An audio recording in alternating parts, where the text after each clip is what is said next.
So Ottawa has followed Washington's lead, announcing a 100% tariff on the import of electric vehicles from China.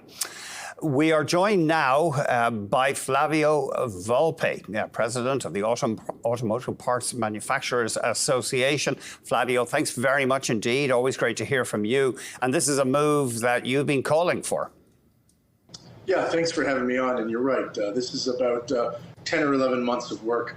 First, educating Ottawa and Washington about what the threat is, what it means, and why these Chinese vehicles are so cheap. And then spending the last 3 to 6 months in both capitals talking about how do we fight back. And the industry is looking for time for these new investments that have happened all over this province, especially, to bear some fruit. And I think that this tariff plan does two things. It buys time while signaling to Beijing that we will fight back, but also telling Washington that we're going to do it together. What is the status of Tesla vehicles, though, the ones made in China? Will they face a big tariff? Well, Tesla makes the Model Y and the Model 3 in Shanghai and in Texas. And the only reason that Canadians are seeing 40, 50,000 of those Teslas from Shanghai coming into Canada is that that company is taking advantage of the federal $5,000 purchase incentive that does not distinguish from country of origin. In the U.S., when Tesla wants to get the $7,500 purchase incentive for consumers, it has to come from Texas. So anybody who's in the market for those cars, that company that wants to sell those cars, they can sell them to Canadians from Texas without taking hundreds of millions of dollars of federal money, exploiting a loophole. So I don't quite understand. Will Ottawa still allow Teslas from China in, though? Will they face a big tariff, for example? There's two parts of that answer. One, if Tesla wants to take those products and bring them in from Shanghai, they'll have the tariff. But Tesla makes those exact same cars, the Model 3s and the Model Ys, in Texas, and they can just send them to Canada through Texas. Okay. Now, is there there's some nuance here. What are they doing with plug-in hybrids and stuff, Flavio? Can you give us a couple of details there? Well, I think what we're looking at here is we need to see the fine detail in the reg that they post. I think that there's a real distinction here on battery electric vehicles because they're targeting that specific genre and the batteries that go in.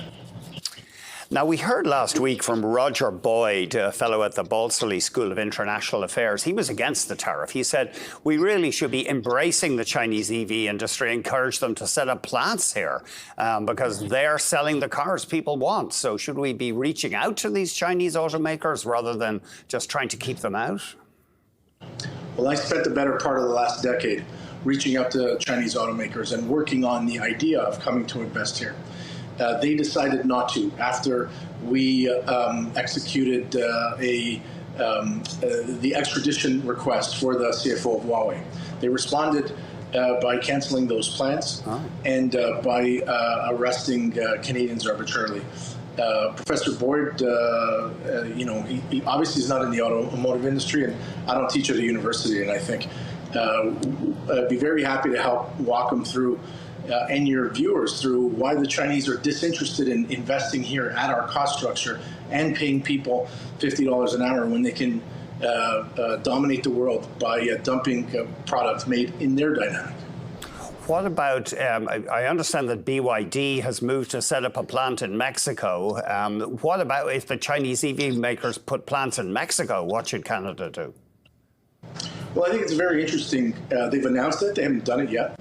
There's a long shadow between announcement and doing it. If they do it, if they invest in the region and they operate under USMCA rules, I think the one thing that we've asked the federal government and Washington and Mexico City to do is to take a look at whether they are also enjoying advantages in their access to cheap financing and or on the material side of it. If we're going to sell EVs here, I think whether they're made here or somewhere else, I think we need to look at the concept of embedded carbon in the process of making these vehicles and the parts that you make them and the energy that you draw. If you're taking advantage from a very polluted energy grid, that's something you should be penalized for.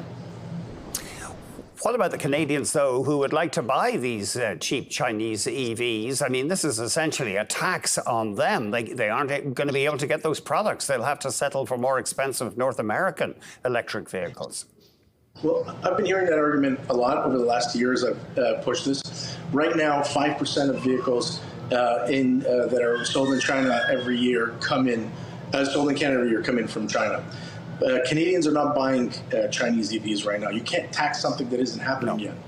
And frankly, I say to those Canadians, look, if you're looking at your next door neighbor and you're looking at the people in your community who are in the manufacturing space or servicing, that are part of unions and go to school and fight for the right for a fair wage, you turn around and say, what's more important, for you to get a cheap car or for everybody else here to have a fair shot?